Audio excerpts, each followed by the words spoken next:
the possibility for Bitcoin to be a backing and or a direct asset used by major nations to conduct commerce is real. That's not true for anything else that I'm aware of. And just based on size, I think Bitcoin stands alone. Hi, everyone. Welcome to Unchained, your no-hype resource for all things crypto. I'm your host, Laura Shin. We are now featuring quotes from listeners on the show. Today, we have a comment responding to my interview with VC David Nage, in which we discussed which assets belong in a crypto reserve. On YouTube, Lou Mira 7183 said, quote, define decentralized, please. Is it being a whale or is the consensus/validation method the blockchain uses? To have your comment featured, write a review of the podcast overall, or leave a comment on our video on YouTube or at X. This is the March 11th, 2025 episode of Unchained. Crypto moves fast. It's why Bitwise launched the weekly CIO Memo, a jargon-free summary of what's moving crypto markets, written by one of the best in the business, CIO Matt Hogan. Get up to speed in 5 minutes or less. Check it out at bitwiseinvestments.com/CIO Memo. Carefully consider the extreme risks associated with crypto before investing. Today's topic is the White House Crypto Summit and new strategic Bitcoin reserve. Here to discuss are Mike Belshe, CEO of BitGo, and Chris Giancarlo, Senior Counsel at Wilkie Farr & Gallagher and former CFTC Chairman. Welcome, Mike and Chris. Great to be with you, Laura. Good to see you again. Last week, I think everyone in crypto got multiple instances of whiplash. On Sunday, March 2nd, President Trump posted on Truth Social, quote, my executive order on digital assets directed the Presidential Working Group to move forward on a crypto strategic reserve that includes XRP, SOL, and ADA. End quote. That's kind of funny because he had actually not ordered that in the executive order. Regardless, the prices of those assets did spike upwards. About 2 hours later, he posted, and obviously BTC and ETH, as other valuable cryptocurrencies, will be the heart of the reserve. I also love Bitcoin and Ethereum. Then we saw the two top cryptos join in the price action, although the next day, most everything dropped back down again to roughly the same prices and then some. Then on Thursday, President Trump signed an executive order that established a strategic reserve, but not for XRP, ADA, and SOL, as he had tweeted, but instead for only Bitcoin, as well as a digital asset stockpile for any other digital asset that is seized by the government and forfeited. Finally, on Friday, there was the first White House Crypto Summit, which you both attended, during which it had been hinted there would be 1 or 2 additional crypto-related executive orders.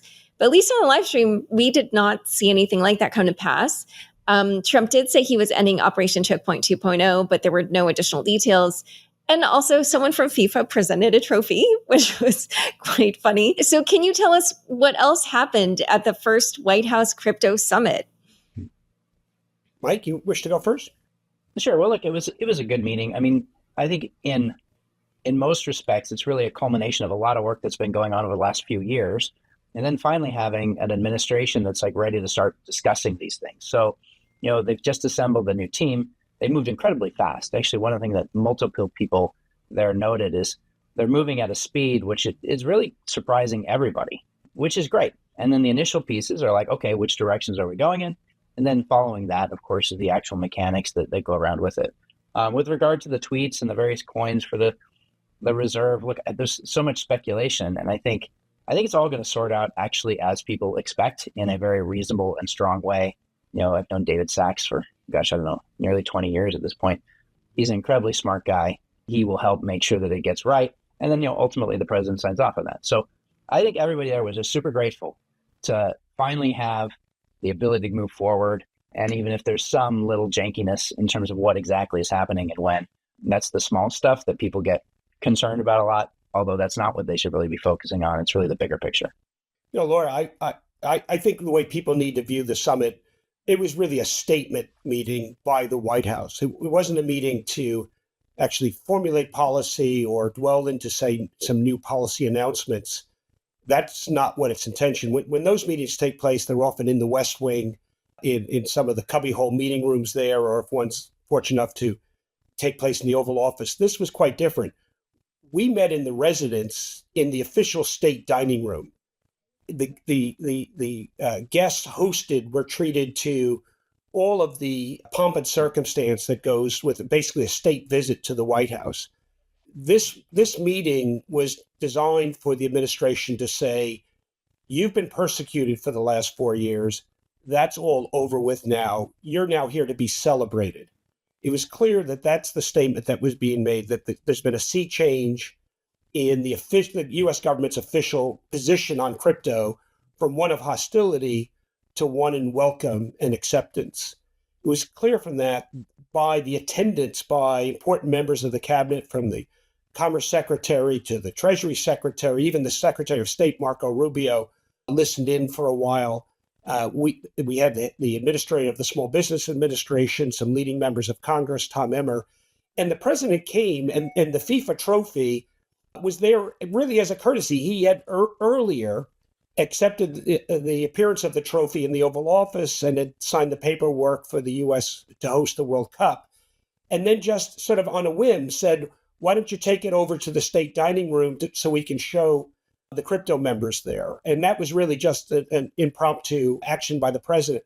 But when the president came in, he spent 30 minutes with us, which is quite remarkable to give that type of airtime. And I would say, Mike, what do you think? The Commerce Secretary probably was there 90 minutes and the Secretary of Treasury maybe 60 minutes. I mean, that's a long time. And they asked the people at the table to go ahead and speak about some of the areas of concern and raise some perhaps new issues that the administration needs to be focused on. But it really was, the meeting was as a statement, in my view, to tell the industry and the world that the president intends to make the United States the crypto capital of the world. And this industry is no longer to be denigrated and attacked, but to be celebrated and encouraged to bring this innovation here to the United States and to do it successfully. And when you said that people did raise some issues that they would like the administration to focus on, what was named and who said what? Well, I would never say who said what, since it was Chatham House rules. But there were a lot of ideas kicked around, some of which are ones that the administration is already fully engaged in, focusing on debanking, focusing on getting stablecoin legislation done, focused on getting crypto legislation done, and some of the nuances around that. I threw out a new idea, and I don't mind sharing because, despite Chatham House rules, since I was the one who said it, I'm entitled to disclose it. Following up on an article that I did with Chris Perkins 2 weeks ago, that it's time for, in my view, for the United States to stop playing defense against cyber hacking on our entire technology stack, but also our crypto, by state-sponsored hostile organizations like the Lazarus Group that are sponsored by North Korea. And it's time for us to move from defense to offense and marshal the awesome technological prowess that we have in the United States to attack them back. And the Constitution actually authorizes that. It's called letters of marque. The president has the authority. President James Madison used that authority to authorize John Paul Jones to fight back against the British Navy that at that point in 1812 was attacking American merchant shipping and taking their cargoes and even taking their American seamen off our ships. And the American government authorized John Paul Jones to fight back. And what I'm proposing is that in the 21st century, it's time to fight back. When I say I'm proposing, I, along with Chris Perkins of Coin Fund, who authored that article, are proposing it's time for the United States to fight back and use our private sector power to fight against these overseas hackers.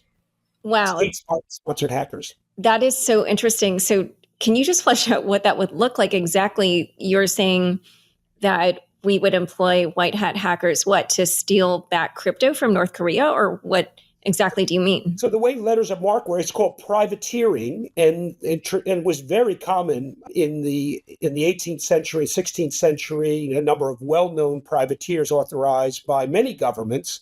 We authorized privateers to fight back against the Barbary pirates as well. And yes, the privateers are, as part of their efforts, are authorized to take back valuable treasure, and they're required to split it with the government.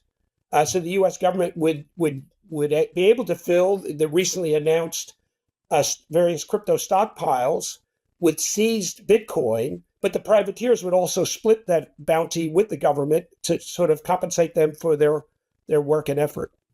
It's so interesting. That raises the tricky issue of we just had this hack. Unfortunately, there's a real victim, right? And while it's great to seize assets, the goal should be, in general, to get it back to the real victims, assuming that that's all bona fide people and stuff. Yeah. Yeah. Well, and let's see. that's part of the proposal as well, Mike. And that was also done back in the War of 1812 as well. Cool. I guess from my view, a lot of the discussion was about topics you've heard about before. Number one, I think, was, end the political persecution of our industry and Operation Choke Point. And I think everybody's been clear that that's happening already. So that's kind of the easy layup. But then I think what most are worried about is it's eye-opening to see that simply an administration change can cause 180-degree turn in the interpretation of the existing legislation. And so over and over again, I heard multiple people saying, hey, we have to codify this somehow in a way that future-proofs it so that we aren't at the place where it's just executive orders and regulatory interpretations that dictate whether an entire industry is turned on or turned off. This should not be possible. So I think that message has been well received, and of course, to some degree, it's obvious. But all of us are trying to run a business. If the written law hasn't changed and the written regulatory hasn't changed, how is it that you can be on a completely opposite side of a yes, you can do it, or no, you can't do it? We can't have that much power at the presidential level, and that's what we had over the last 4 years, and now it's changing. We like to see better. That's an excellent. Yeah. So were there any kind of action items out of the summit going forward, or was it just meet and greet and chat with people, and then you make connections and do the work after that? As Chris said, I think this was to some degree a ceremonial meeting, and it's to tell everybody that yes, we're open for business. We care about this industry. We're going to make it work. There's a initial direction. And I think they're really looking to learn. By the way, we all know this. All of us have been in the crypto industry for a long time. Crypto assets, on one hand, are just like other types of assets. You don't usually regulate specific assets in a completely different way. But there are new properties that come with digital assets, which make them a little bit of a combination of everything. And so there's a lot of learning to be done by Treasury and by the politicians to figure out what they're going to do next. Yeah, hilariously, I think it's Austin Campbell made some tweets, or it might have been Jeff Dorman too, where they say things like, saying that all cryptos are securities is the same thing as saying any asset that's tracked on an Excel spreadsheet needs to be regulated the same way, which is, point well taken. So one thing that I noted was that at this summit, there appeared to be a number of exchange operators as the attendees. Brian Armstrong of Coinbase, Lad Tenev of Robinhood, Cameron and Tyler Winklevoss of Gemini, Arjun Sethi of Kraken. Kind of in a related vein, security/custody people like yourself, Mike, and then a few VCs, Chris Dixon of A16Z, Kyle Samani of Multicoin Capital, Matt Wong of Paradigm. There was only one protocol that was represented, at least as far as I know, which was Chainlink. And I wondered if you knew of kind of the reasoning behind the guests that they chose. Well, Brad Garlinghouse was there from Ripple as well. So look, I don't know what the exact decision-making process was. I'm guessing they were just way oversubscribed, and they probably had this horrible decision of trying to figure out how to bring in, kind of the right people that have been in the space for a long time. I think it was a little bit more towards kind of the OG camp, companies that have been around for a long time. And then, of course, combining that with the right policymakers and things like that. But I'm not sure exactly. I think it was probably a hard choice as to who they couldn't fit. Unfortunately, you can't get everybody into a single meeting. And was there anyone else who attended that you didn't see reported that you thought was notable? Well, I mean, you can see on TV who was there. I guess I don't want to disclose who's there and who's not there, but a lot of people are off hitting on Twitter. I think you've got a pretty accurate list, even what you've already rattled off. Okay, yeah, I think I saw some report later saying that one of the people was Pete Bricker, but I don't know what he looks like. Was he there? Yeah, Pete was there. Yeah. Okay. Yeah, from Fortress Capital. What was interesting, though, Laura, is the fact that also the acting chair of the CFTC, Caroline Pham, and Hester Peirce were there as well. And I think it's important. That's an important signal in terms of the listening is not just coming from the administration, but is also coming from the market regulators. Now, it's interesting that there were not bank regulators there, and they need to be listening as well in many cases. The other thing I would say is the meeting. I had the privilege of attending one of the meetings that the Biden administration hosted in the fall of late summer, early fall of 2024, when they were realizing that they had lost the support of this industry. And what a contrast yet Friday's meeting was from that meeting with the Biden administration, where the Biden administration really sat tight-lipped through the meeting and said, well, we're in listening mode. We're not going to react to anything you say. And took a lot of criticism from the industry participants that were there, including people like Mark Cuban, who were supportive of the administration, but were really very critical. The tone of this one was entirely different. It was a group of listeners that were very high in the cabinet that were themselves very facile with the issues under discussion, and the interaction between them and the participants was very positive. Having sat through both of those, the contrast couldn't have been greater from my perspective. Yeah, for sure. This is a total 180. That meeting with the former administration, it so much lines up on politics lines too. This is probably one of the sad things, right? Digital assets not supposed to be political, and certainly not Bitcoin, and yet that meeting, I remember there was discussion of that upcoming, and of course everybody's talking like, geez, do you want to go to that or not? And we at BitGo concluded like, no, we don't want to be anywhere near that administration. We already knew at that time that administration was completely turned off to digital assets. They made kind of a last minute Hail Mary attempt to say, oh, hey, maybe we support it through like, I don't know, a representative of Harris maybe saying possibly they might do something positive on Bitcoin. Anyway, they invited, only Democrats to go talk to that. And look, there's bias on the news side too. And we need to figure out how to get this out of the political trenches and back into just like, let's be practical, make great investments, make great products for Americans. And, we all want to make money regardless of what your political affiliation is. Mike, as you were saying that, I was laughing because you might even say that the Trump team invited only Democrats or former Democrats, because I would say most people around the room, if you'd asked them 4 years ago, probably would have lined up more on the Democrat side. And for sure. Yeah. I'm in California, right? Everybody's Democrat in California until this year. I mean, it's just rare that you see a case where the politics is so extreme that they're coming after your business. Like, all I want to do is make Bitcoin great. And like, you're going to persecute me for that? It's horrible. Yeah, so it's caused a lot of people to switch. During the latter years of Obama, the first Trump administration, crypto wasn't political. The divide was more generational than it was political. It only became political really in the last 2 or 3 years. And one other thing that was mentioned at the meeting, I'll share this because I think it's been in the press.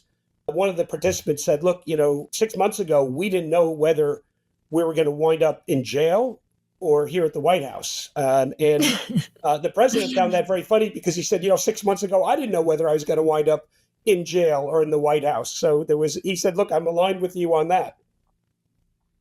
Yeah, I agree with everything you both said there. And I don't know if you recall that I did write an op-ed in Time where I spoke as a Democrat saying the Democrats were being stupid about crypto.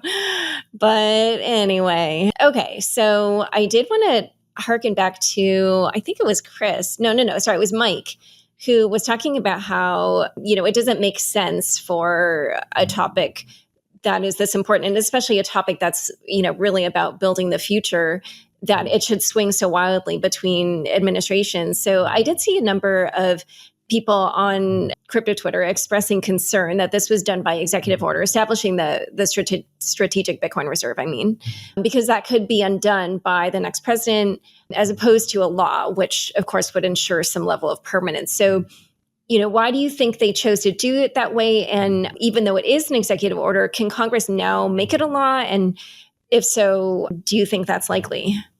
I have no idea if it's likely. I'm sure that they can legislate something that requires some amount of strategic reserve to exist. I think the executive order, the first thing it does is just kind of make sure that, like, hey, there's not going to be some weird selling pressure dynamic from the existing coins that are held by the administration. David Sachs pointed out, and I think he was quoting Jameson Lopp, by the way, all of the opportunity cost lost due to having sold so much Bitcoin from the government in the last 4 years. But moreover, look, the point you're making is exactly right. And it's my biggest fear, right? So the point of digital assets is actually to get away from having any single influence, in particular around Bitcoin, right? So to have the government be the new particular influence, there's a dual-edged sword here. I think that the Bitcoin strategic reserve needs to be thought about very carefully. The government should not be picking winners and losers. And, there's a lot of people out there that are like, hey, pick my chain. So this is a tough process. I do think they need to get something legislated. Otherwise, this could just be like, the biggest rug pull with the next administration. So work needs to be done, and this needs to be done very carefully. The last thing is like, what is a reserve for? I think, in the case of Bitcoin, you look around the globe and you think about what are we going to use to stabilize value. It's got a real shot at doing that at a global scale.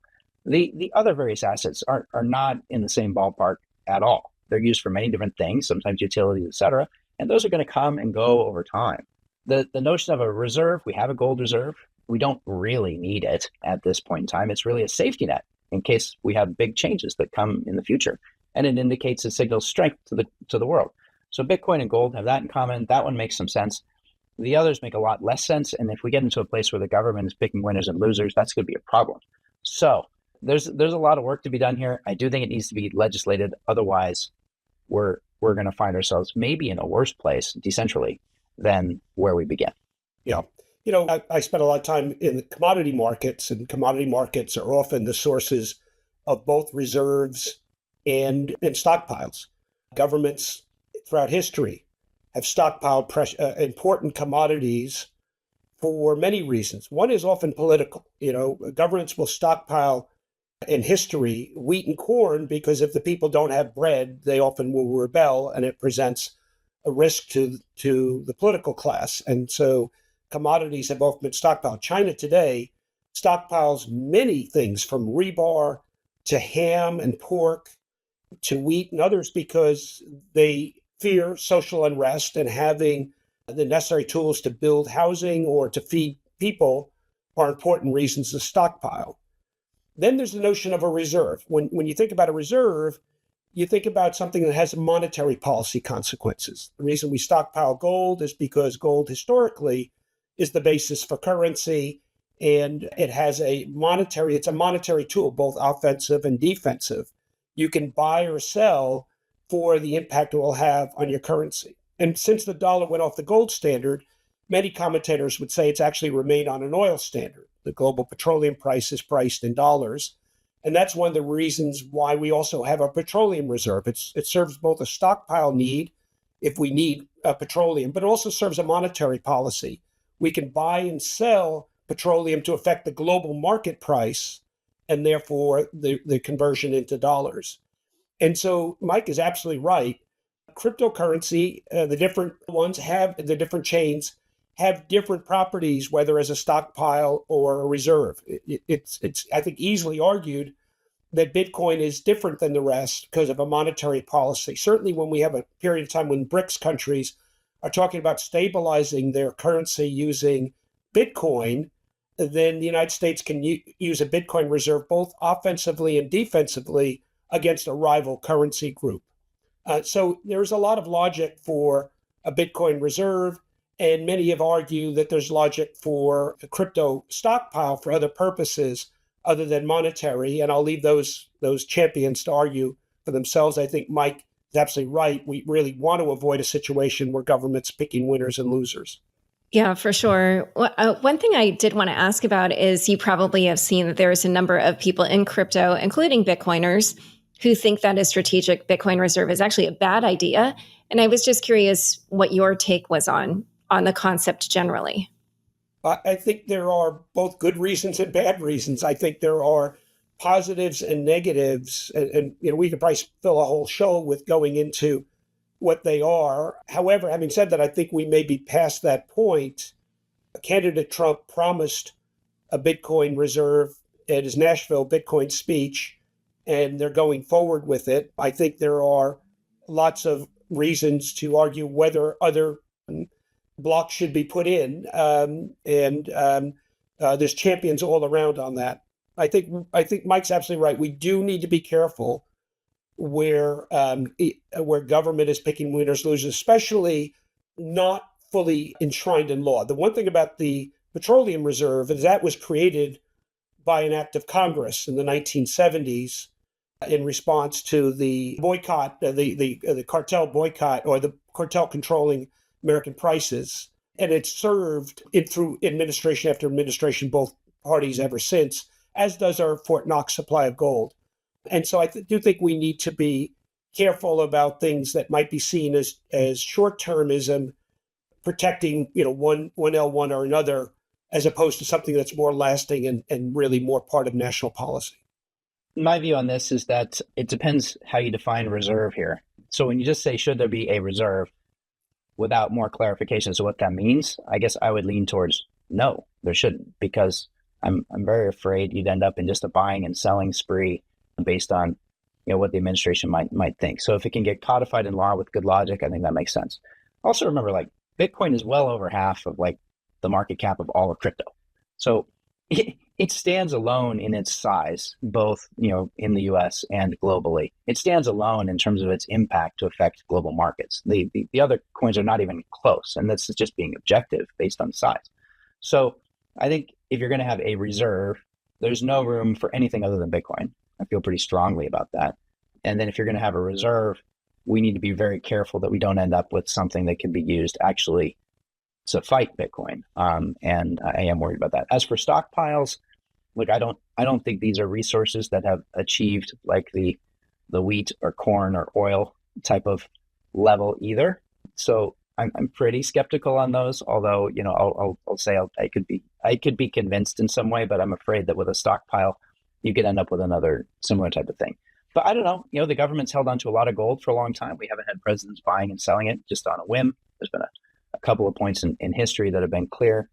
So those have been managed reasonably well without getting into politics. I do think this is a little bit of a different era, though. So yeah, cautiously optimistic. Let me make one argument in favor of Bitcoin's reserve, and that is just looking at history. Throughout history, most reserve currencies, throughout almost from the start of time, have been anchored into a precious commodity. We've been through probably the longest period, and I'd have to compare this, but one of the longest periods in history where the world's reserve currency is actually not anchored into a precious commodity since we went off the gold standard. However, many would argue it still remains argued to a petroleum standard. But as the world now is shifted perhaps away from such demanding petroleum use, and the dollar really becomes true fiat and unanchored to anything, we've seen, because of government profligacy, an amazing amount of debasement of the American dollar. I mean, I believe $1 out of every $4 has been created just in the last 4 or 5 years. So we're in a period of wholesale debasement. How much imagination does it take? And I don't think it takes a lot to imagine, as we go into the 21st century, that currencies may once again be anchored to commodities, but this time to a digital commodity.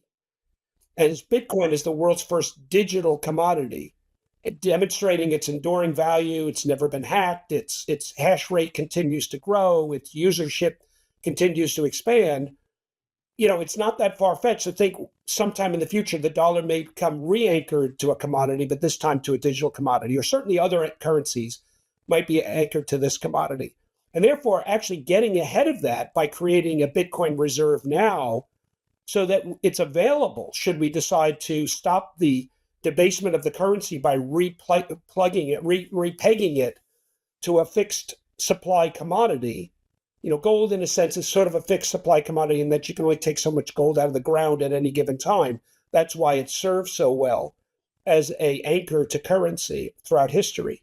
Well, maybe a better anchor might be a digital one. And so I think it's not that far-fetched to think about a reserve currency for Bitcoin, primarily because it's the most likely source of currency pegging in the future, whether it's the dollar or another currency that might become pegged to it. So well articulated, Chris. There is going to be currency wars, and Ray Dalio talks about cycles that he's absolutely right. Sooner or later the dollar will falter. What happens as a result of that, we don't know. I still think it's going to be the best out there. But of course, China, Russia would love to figure out ways to trade without using dollars. And there's a real possibility they could move onto something with Bitcoin because the Russians don't trust the Chinese and the Chinese don't trust the Russians. So they might be looking for something to do. And it's now estimated that actually China may have a larger stockpile of Bitcoin than the US does. All right, so imagine this starts to just falter, right? BRICS starts to move more on towards a Bitcoin type of standard.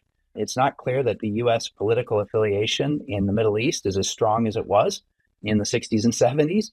those guys are going to go and do what business is going to be best for them. And they're in a very different position than they were back in the 60s. So, the idea of them following the petrodollar model, maybe they will follow more towards a Bitcoin model. So for this, it does argue very much that the U.S. would be well advised to have a backup system in case, something does change in terms of how payments are made around the globe.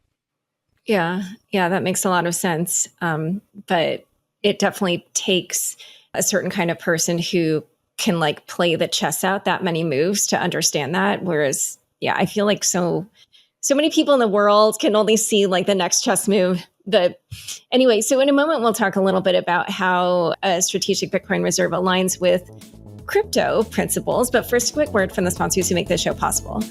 Hi, I'm Matt Hogan, CIO of crypto asset manager Bitwise. Look, crypto can be confusing. There's so much noise and the space changes so quickly. That's why, every week, I write a 5-minute memo on the biggest stories impacting crypto, in plain English. Why is Bitcoin up or down? What are people missing? Where should investors look next? Get the lowdown every week. Sign up to get the weekly CIO memo delivered straight to your inbox. Go to bitwiseinvestments.com/CIO memo. That's bitwiseinvestments.com/CIO memo. Carefully consider the extreme risks associated with crypto before investing. We have another listener comment, this one responding to David Nage's questioning of why Cardano was initially named to President Trump's crypto reserve list. On X, Unhappy Ben said, such a polite way of calling Cardano worthless. Again, if you want to hear your comment featured on the show, please write a review or leave a comment on an episode on YouTube or X. Back to my conversation with Mike and Chris. So there was an interesting topic that came up on a recent episode we did here of the chopping block. And I wondered what you thought of whether or not a strategic Bitcoin reserve being owned and I guess grown or increased by the, in my opinion, only remaining superpower on Earth, at least at this moment. Do you think that that is against the principles of decentralization to have a really big owner of some chunk of Bitcoin? Well, sort of, but we already have that problem. And look, as Bitcoin distributes more globally, it will level out. But I think actually if the US starts to formally say we're going to have a reserve, which we now have done, it also signals to every other country around the planet that they better start taking the same thing. And by the way, I think some of them may already be ahead of the US. So we might be the ones playing catch up here in this clandestine war that's out there. But I think every government actually is going to do this. One other thing, remember, the US has, if there's one country that doesn't need a reserve, if you want to make an argument the other way, the US is the current, with the US dollar, is the current reserve currency. The only guy that doesn't need a secondary reserve, if you think the dollar is going to always work, is the US. Now, anybody else that's at the whim of the US, like if you're down in El Salvador, which completely uses dollars, they have no control over what happens with their currency. It's completely decided by the US. They might be a lot more interested in having some other path forward. And then, of course, those that want to trade away from the dollar, like the Chinese, like the Russians, as mentioned, they may as well. Anyway, I think what's going to happen is every country is going to need to do some of this, and it'll end up being that there's enough large pools out there that are balanced. It'll work out all right. But yes, there's a great experiment, which is Bitcoin, and how does it distribute? How does it work over time? How do the fees continue to cover for all the miners and the increased hash rate and all that? But these things have a tendency of sorting themselves out when there's real value behind it. And there's $2 trillion, $1.5 trillion of value behind Bitcoin today. So there's a lot of interested parties in figuring this out. And I think that won't be a problem. And actually, what if I ask the question just slightly differently, which is I've seen a lot of chatter about how this represents a divergence from cypherpunk values. There's been some funny memes going around about how cypherpunks used to be against the government and not want to have anything to do with it. And now the Bitcoiners want the government to own a lot of Bitcoin. And I wondered what you made of those comments.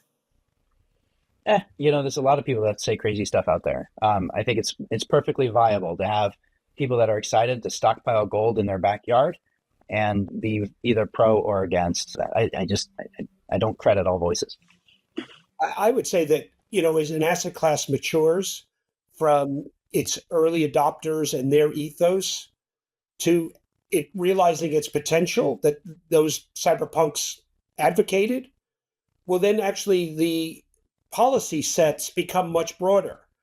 and cypherpunk values have to yield to some extent to even, broader issue sets of national sovereignty, of national policy, and other things. I think it's both a testament to the success of Bitcoin that we can be thinking about it in broader issue sets than just perhaps its original ethos. There's no question that Bitcoin now is on the minds of major government and geopolitical powers much broader than its initial authors.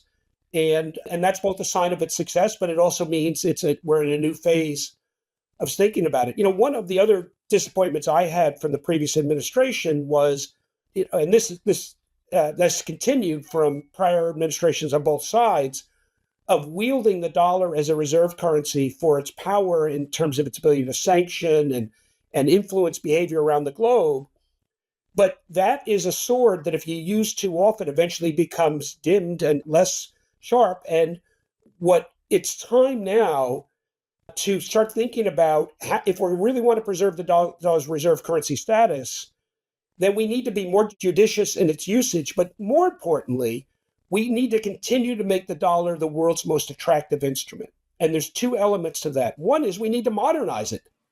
The dollar network is the world's greatest network, perhaps ever been created. It goes into more corners of the globe and society than ever before. But it's like a network where we're running old steam engines on it, the dollar in its analog state.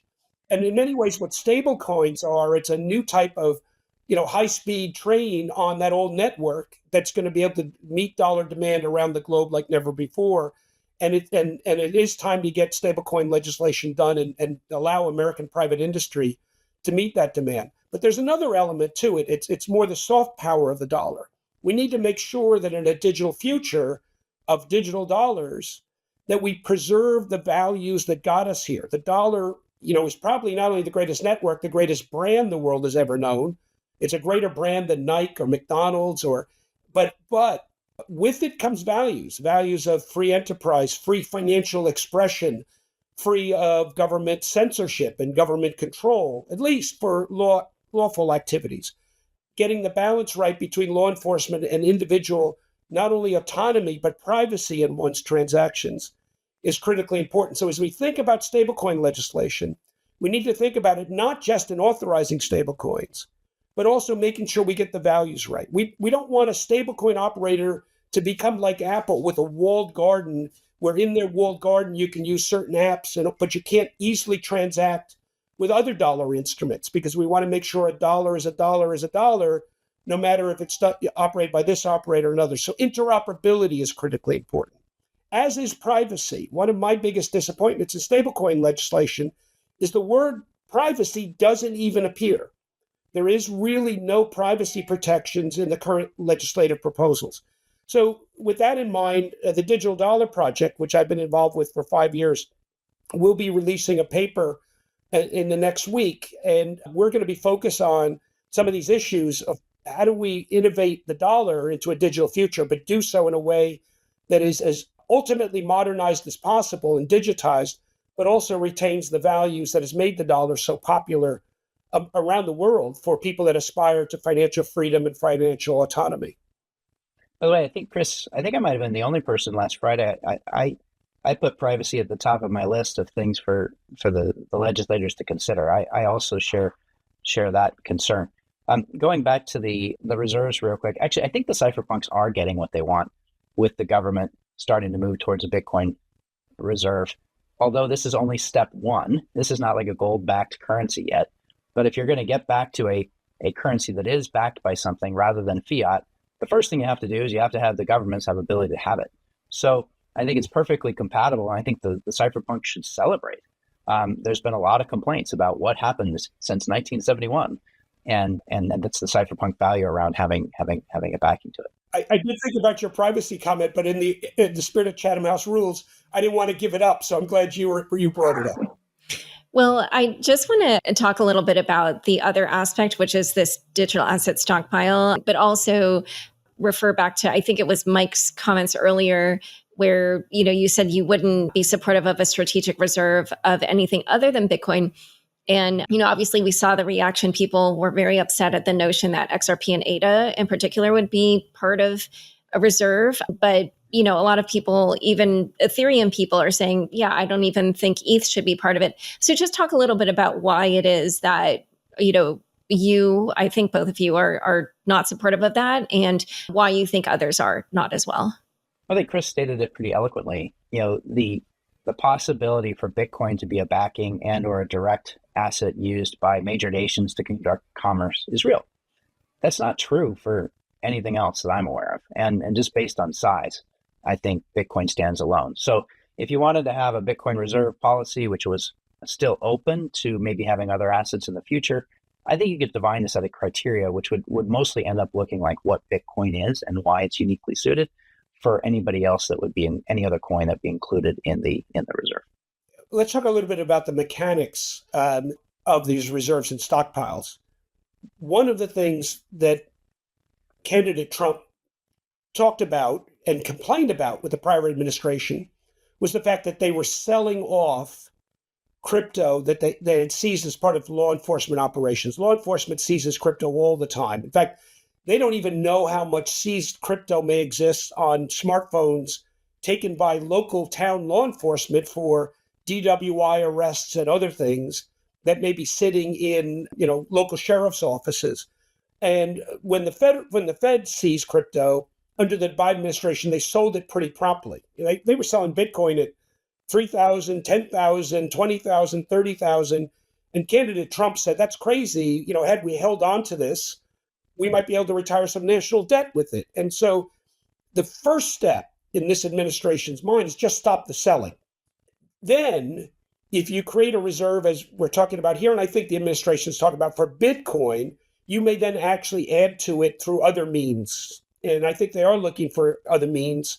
And one of the means that we talked about was my idea about a modern day privateering program. With regard to the other cryptos, I think the idea is just stop the selling.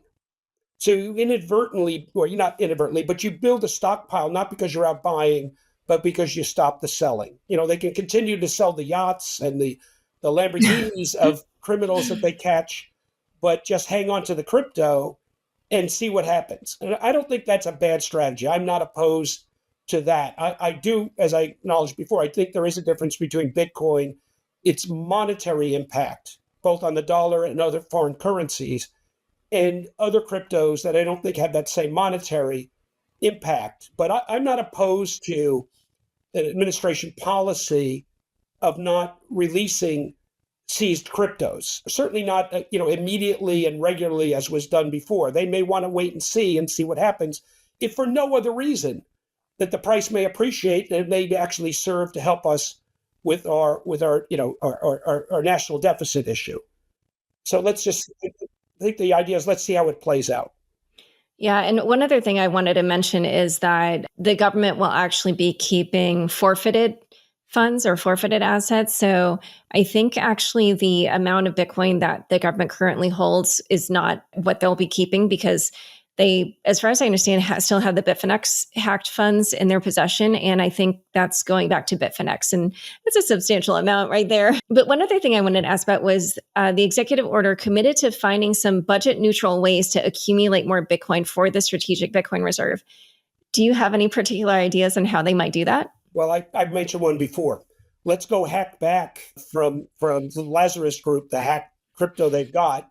And Mike's point is absolutely well taken. Much of that should go back to the people from whom it was stolen. But, there should be a share for the privateers who get it to make sure they are adequately compensated for their losses. And I wouldn't be opposed to the U.S. government compensating itself for whatever assistance they provide, intelligence or otherwise. So it could be a net win for everybody, and it doesn't require a single dime of expenditure of taxpayer money. Yeah, by the way, if the government does that, I have some people in mind. They should hire Zach XBT, Taylor Monahan, somebody named Jaunty, who was on my show, but he didn't give his last name. But anyway. We have the talent here. Actually, there's talent worldwide. John Paul Jones was not an American citizen when he was commissioned to raid British shipping. He was an Irishman.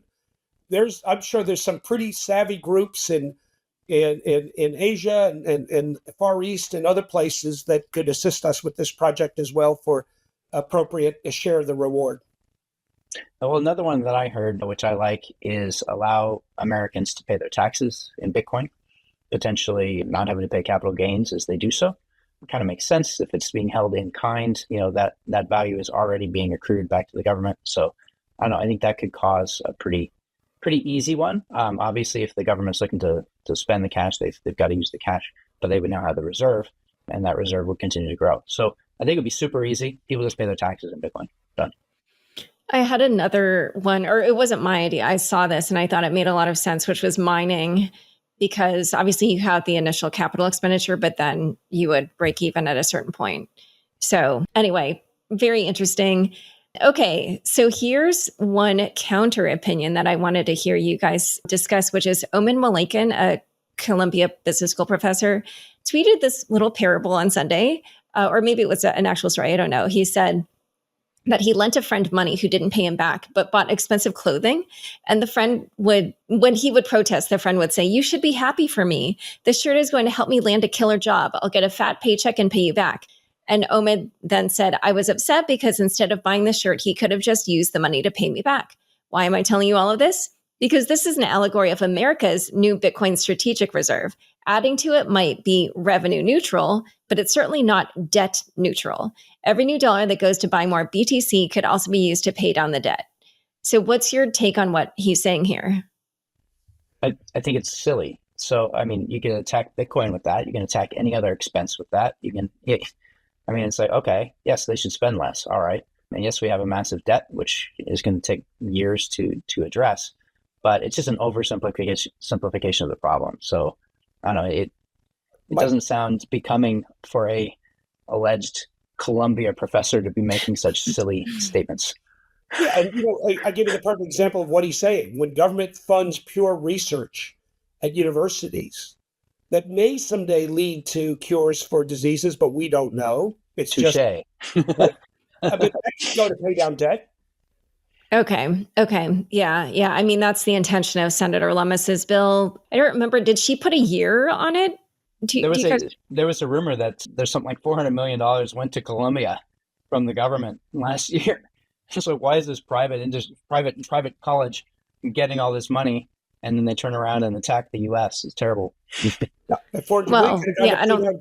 That maybe we could tell that professor that he should petition Columbia to turn its $400 million back to pay off U.S. debt. Yeah, I mean, obviously he wasn't speaking on behalf of the university. He was just tweeting. So now let's take a step back and talk about this administration's activity on crypto overall. So I understand this tweet came out the same day or it was in response to, I think, Trump tweeting about the ADA and XRP reserve. Nick Carter, who's known to be a Bitcoiner, tweeted, quote, "Rating Trump's crypto schemes according to how crazy they are in chronological order. Trump NFT, 3 of 10. Low stakes was kind of cool at the time. World Liberty Financial, 7 out of 10, kind of an insane thing to do ahead of the election. Started as vaporware, now an extremely questionable slush fund thing that Justin Sun owns a lot of. Bad vibes on this. Trump coin, 9 of 10, completely unhinged, just a crazy move overall. Melania coin, 6 of 10, kind of sad at this point. Crypto reserve featuring ADA and XRP, 10 of 10. I don't even know what to say about this. A government bailout for your buddy who gets crypto news from TikTok." What's your take on what he said here? Look, I've been around politics. I was originally appointed by President Obama and was there during Trump 45 and then have watched the Biden thing. With politicians and governments, you get various different ethos. So much value destruction happened under Biden. Unfortunately, this is a different crew of people in the White House. I think if there's one a common denominator, they're all entrepreneurs.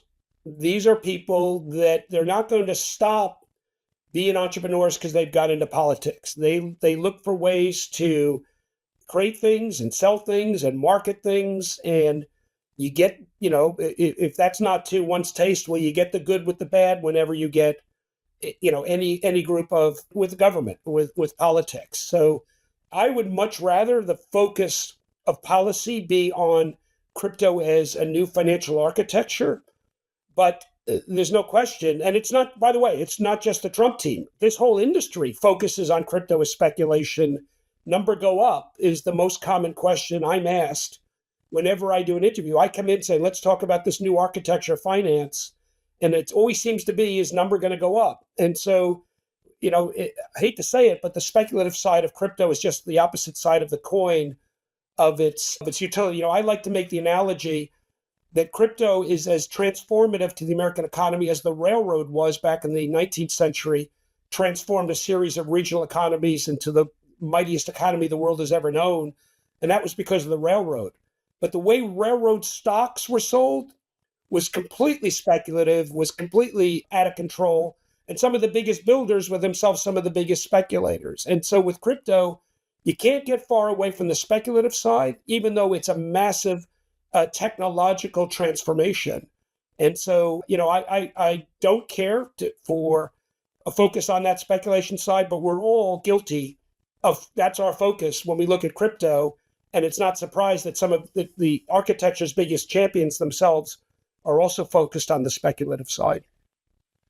Yeah, I think Nick's statement's funny, right? And it's a bit of a trap, which is it's hard to justify the actions of individuals necessarily across your principled approach for what you think should happen with market and policy, et cetera. So it's certainly true that, Trump has had a number of initiatives that sometimes you're kind of surprised with. Heck, he sells Bibles as well, which is something that I find unusual, but certainly no one would argue that he should not be allowed to do so.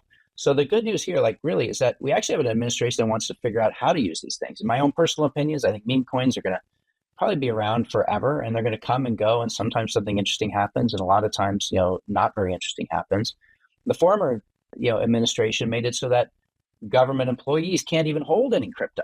So how is it that you're going to learn about this, use this, figure out how to regulate it if you're not even allowed to touch it and see what it looks like? So I'm glad that we have the new policy in. From what people do in their private side, look, it's what they do. I don't care. Of course, the president should be able to engage in it, just like everybody else should be able to.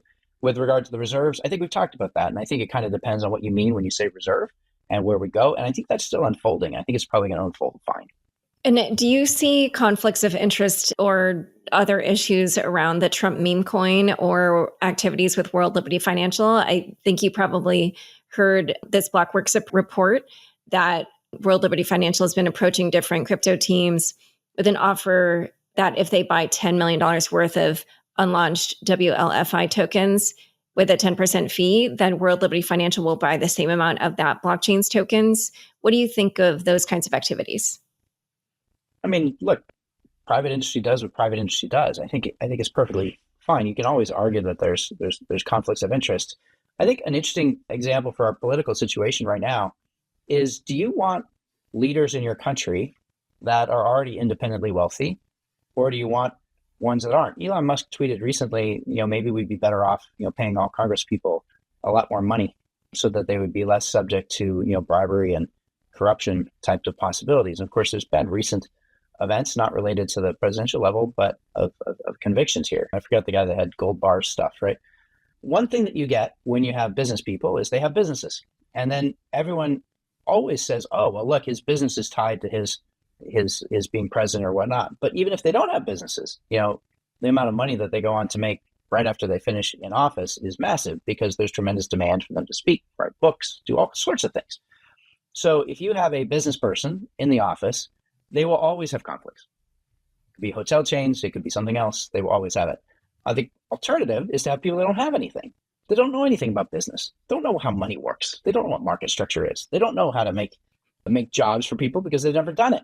And then because they don't have much money, they're actually a lot more subject to the temptations that go along with corruption.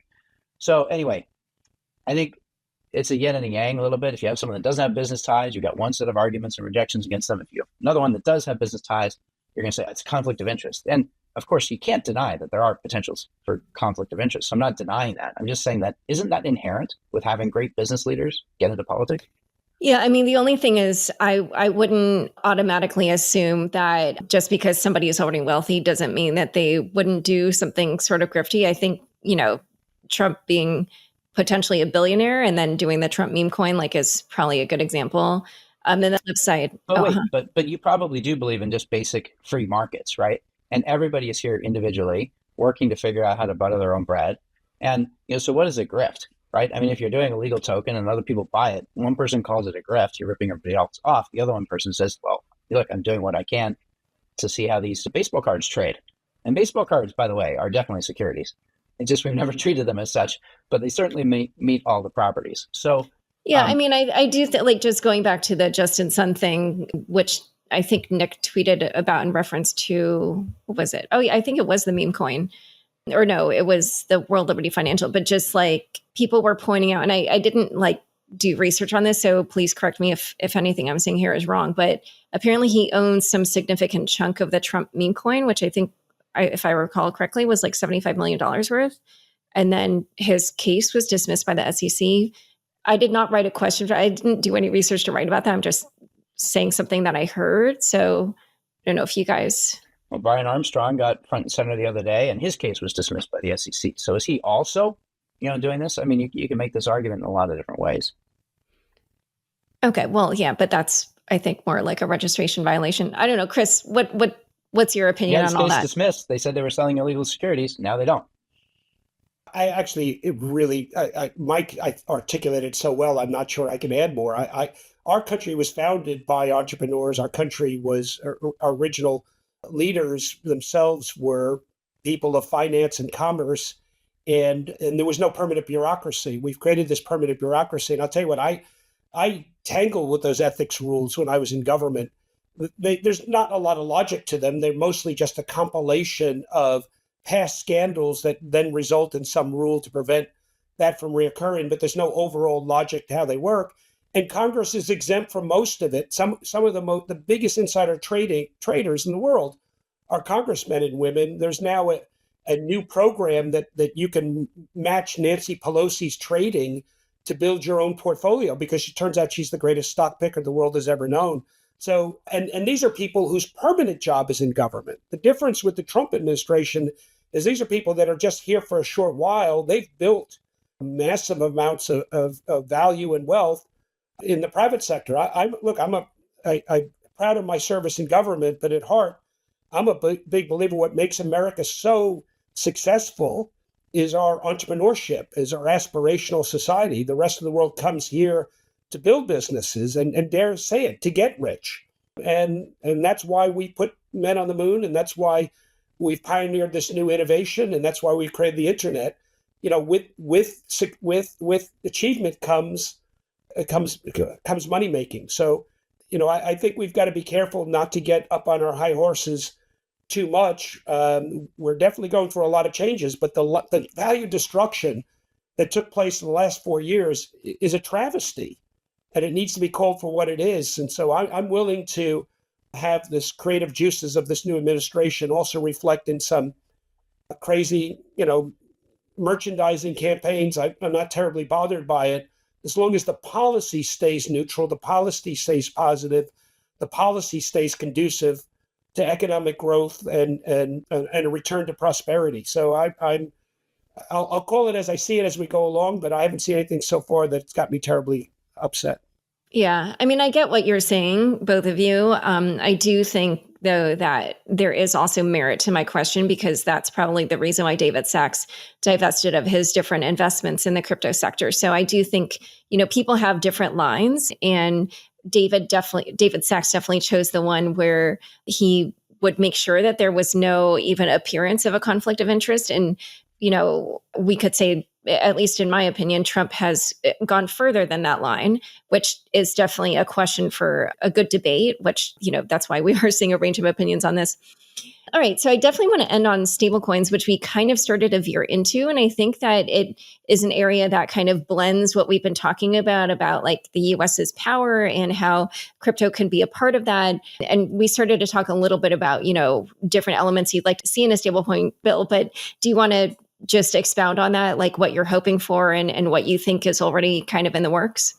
I'll start. Yeah. I mean, first off, my excitement about stablecoins is just so high. I think stablecoins are the banks you wish you had, but you never had. It's not fractional reserve. It's you get the risk-free rate instead of 0.1%. And it's usable 24 hours a day, 7 days, as good as PayPal and Cash App and Venmo and all that stuff combined. So this is actually what you wanted from a bank, but never had before. And the good news is there's lots of people excited about this, and I think we're going to see tremendous innovation. This is the path I think the U.S. uses to seal its power and its status as a reserve currency of the world forever. I see a couple of things happening at the macro level. I think ultimately all currencies other than the U.S. dollar more or less fold into the U.S. dollar. And I know that the Chinese won't be excited about that for a while. It's going to be a long multi-decade process. But I think if we play our cards right, there's only one fiat currency left, and it's the U.S. dollar. By the way, stablecoins already exist in the old world. You may know the Hong Kong dollar is pegged. It's a 1-to-1 reserve against the dollar. The United Arab Emirates also has the AED. That's a algorithmic stablecoin. It's partially reserved against the dollar and partially reserved against oil and other things. So the idea of stablecoins has been around for a long time. This is just an electronic form of it. Codifying that in a way that we can make business help back up to that and can take it to the rest of the world is going to be huge. By the way, the Federal Reserve System is sort of like this. It's a combination of public and private sector entities coming together to deliver to the U.S. I kind of rambled a little bit there. I didn't hit specific points on the legislation. I'm a stronger believer in the 1-to-1 backup for stablecoins. I think algorithmic has a lot of problems that unfortunately may not be found until it's too late, a la Terra Luna. And I think we know how to deal with this thing, like audit it and run it by reputable people, keep it in fiduciary accounts, the regular stuff. I think Mike's absolutely right. I mean, what stablecoins have already shown us in their new digital format is the global demand for dollars has heretofore not been fully adequately satisfied with the dollar in an analog state. And I think that they've proven that out. And now what we need is good grounding legislation here in the United States. Now, my concern a little bit is that a lot of the driving for the legislation is simply to create more demand for treasuries, a demand for treasuries that Dodd-Frank somewhat hindered. The banks don't have the capacity that they used to do to buy and hold. And so with stablecoin legislation, stablecoin operators will be large buyers of treasuries, and that will be good for servicing, creating demand for U.S. debt. But we've got to go beyond that. That can't be the only driver. I think that for stablecoins really to fully blossom as expressions of America's economic strength and America's values, we've got to get the values right in the stablecoin legislation. And I think there's more work to be done to make sure that stablecoins are protective of privacy, that they're not subject to government telling the stablecoin operator, we want to see all your data on these transactions, send it over to us. And remember, unlike a central bank digital currency, which would be governed by our Fourth Amendment in the United States and right to privacy, stablecoin operators are not subject to the Fourth Amendment. There are no inherent privacy rights in a commercial stablecoin other than what Congress may impose. If the current legislation stands, it imposes no privacy restrictions on stablecoin operators. And so it could actually be a backdoor. You might actually say, government, we don't want CBDC because we can get all the data we want directly from a stablecoin operator that we couldn't get directly from a central bank digital currency here in the United States. So the privacy issue is very important. We've got to get that right. And we've got to get other issues like interoperability right. I'd hate to see a prominent stablecoin become a walled garden for only its users where, applications or smart contracts couldn't be used on it unless that stablecoin operator got a piece of the action. Or you can imagine different, because we've seen it in earlier versions of the Internet 1.0 and 2, especially 2.0, where that happens. We don't want stablecoins to become actually a barrier to the Web3 economy that we'd really like to see. So there's more work to be done. I hope the stablecoin legislation advances. I certainly hope it passes, but I hope we can get some enhancements in before it does.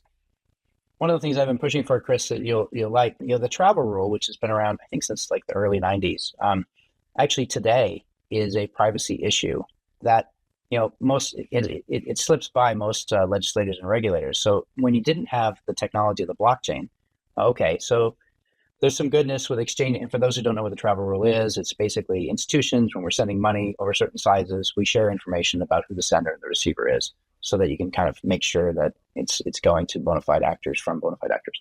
And it's personal, like identifying information. So stuff you don't want stolen. By the way, the law was written so long ago. It's your snail mail address, right? And it doesn't even really relate to like modern things at all, but it is there. But when you combine that with blockchains, all of a sudden the receiving bank now knows not only that it received this money from Bob, but also all of Bob's previous transactions that he ever did. So we actually don't need the travel rule when it comes to digital assets, which is the argument. I was just at Treasury. I was making this argument again. The reason we don't need it is because we already have the blockchain, which is way better than the travel rule ever was for tracing transactions. Now, so that's one aspect of privacy. Like, just if you combine the analog rules of the past with the digital rules of today, even though it's the same rules, I'm not against kind of either one, the combination of the two when working together all of a sudden creates privacy problems that didn't exist when everything was analog. So that's one issue where you just kind of have to make sure that like the new world is actually able to get some changes to the old world because it's already got improvements built into it. The other part of privacy, though, I think, to be honest, there's very few blockchains that are focused on privacy. And in fact, our regulators have taken a negative view on those that do and just assume that anybody that wants to enforce privacy must be doing drugs. And so, Monero is at, Zcash is here. Now, Zcash did a kind of a little, I guess, a layup. They made it so you can run it either in shielded mode or not shielded mode. So we're allowed to use it in non-shielded mode, but DFS won't let us use it in shielded mode for basically just pre-declaring that anybody that's using shielded mode must be doing something bad. Anyway, these things are real issues. Unfortunately, Chris, I think privacy is unlikely to get there as much as you and I might like it. It makes me think back to what happened with Facebook, right? And Laura, you probably remember this too. Like 2005, 2006, 2007, everybody's getting excited about Facebook. They're meeting all their old high school buddies, et cetera. Like, oh my God, Facebook's getting so much. Oh my God, they have so much information about us. Ha, ha, ha.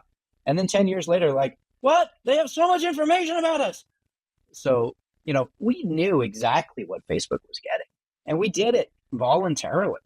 And then after the fact, we complained about it when we didn't like certain aspects that accompany that, which we knew was going to happen. Anyway, we definitely need privacy built into the base layers. The problem is I think people don't get upset until it's too late. And what I fear is what Chris is fearing, I think, which is that we're going to end up with stablecoins that don't have any privacy protections in them. And then by the time we wish we had it, it'll be impossible to put the cat back in the bag.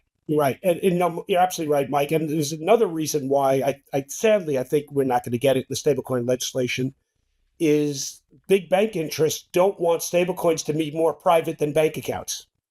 They don't want there to be an incentive to use stablecoins that's more private than your bank account, where you really enjoy very little privacy other than whatever the bank promises you. But there's nothing in statute. The Bank Secrecy Act actually doesn't provide for bank secrecy. It provides for banks to disclose information to the government and elsewhere. So they'd be very worried. They're worried about stablecoins might be a place to house money, which is why I don't expect the legislation to allow for interest payments on dollar-based stablecoins either, because it would compete with bank accounts. And I think some of those bank lobbyists wouldn't want to see privacy in a stablecoin as well.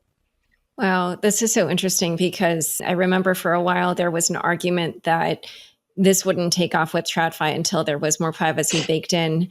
But maybe that's exactly the reason they don't want more privacy. This is hilarious. No, we should talk about that, Laura. So, there's institutional grade and then there's retail grade. And the institutions, they have a habit of, getting what they need, even though retail may not get it. For instance, on trading, when it does come to trading, there's a lot of permissioned blockchain ledgers being built. And the reason is because the institutions that have been doing trading for years, they know they don't want their competitors to see what trades are going onto the chain. So, of course, we've all heard of MEV, minor extractable value, et cetera. It happens on DeFi all the time. You think you're about to make some transaction that's smart, and somebody snipes you right in the front of it and front run you basically on the blockchain. This is an artifact of not having privacy on the chain. All right. So when institutional money, the banks, et cetera, they're working on their own private permissioned ledgers. And why do they want that? Because they want to control exactly who can see this information. So they're staying off of the open ledgers in order to make sure that they can have this feature. What would be better? What would be better is, why don't we figure out how to make that feature available to everyone so that actually also retail people are not subject to MEV and front running and all this type of stuff by putting privacy on chain up front. Anyway, what I think the banks are trying to do is they will try to do their own private ledgers, and they'll be able to get some of the advantage of the blockchain. Look, ultimately they'll lose. Open always wins. History shows us this. I don't think it'll be any different here, but it would we would all be very smart to get privacy built into the layer ones a lot better than we have it right now. And I would argue that if we get privacy right in a digital dollar, that would be another reason for the dollar to remain the world's reserve currency, because not necessarily because of its value, but because of its values. If your alternative is a digital yuan, which is a surveillance tool, or a digital euro where they tend to track wherever a euro goes, or a dollar where we get the balance between law enforcement and privacy right, the dollar will be the world's aspirational instrument in a time when everything else, quite frankly, has gone to the lowest common denominator of government and, in some cases, commercial surveillance. But Chris, we might be able to get stablecoins, pushed through today that don't have privacy. And look, stablecoins are going to be able to move on many chains. And you could imagine a world where we get stablecoins going, there's no privacy built in.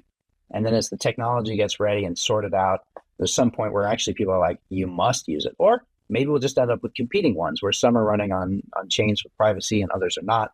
And then, the market gets to decide which one they like best. That's probably where we're going to end up. I start from a different point of view, that the dollar as a brand, the dollar as a concept belongs to the American people.